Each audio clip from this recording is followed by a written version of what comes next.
Deuxième jour de visite dans l'archipel pour Valérie Létard. La ministre du Logement est allée à la rencontre des habitants du quartier de Vieux-Bourg-Abîme, un quartier en cours de rénovation du fait des nombreuses habitations insalubres. Les opérations de démolition et de relogement ont débuté, mais non sans heurts. Jean Dirayapin, Michael Bastide. Tout comme cette maison, bon nombre de structures du quartier de Vieux-Bourg vont être démolies. Patrick prend le temps d'échanger sur sa situation avec la ministre du Logement. Ça va aller. Mais ça ira mieux encore aussi quand j'aurai l'argent. Il va devoir quitter son garage dans lequel il exerce depuis maintenant plus de 45 ans.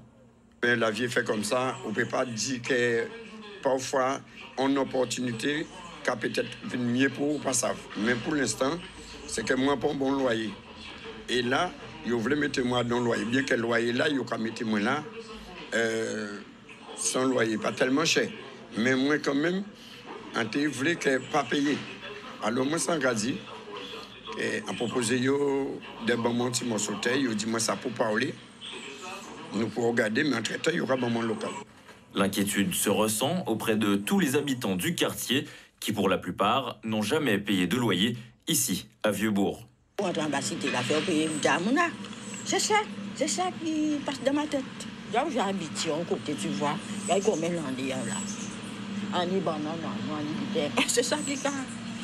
Et alors que la démolition a déjà débuté, plusieurs riverains sont sans réponse et ne savent pas ce qu'il adviendra de leur logement. Les logements sont proposés aux personnes qui louent déjà des maisons ici, sur Vieux-Bourg-Abîme.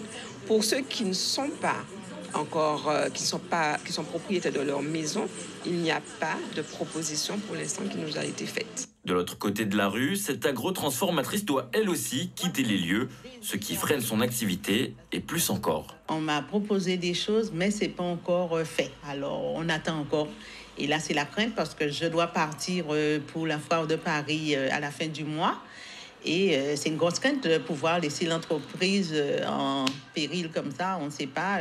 Une situation qui conforte les anciens du quartier dans une vision pessimiste, voire fataliste.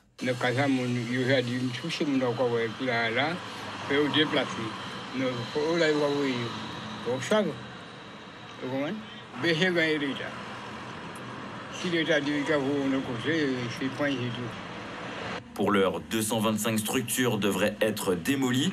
Reste à savoir si les propositions futures correspondront aux attentes des riverains.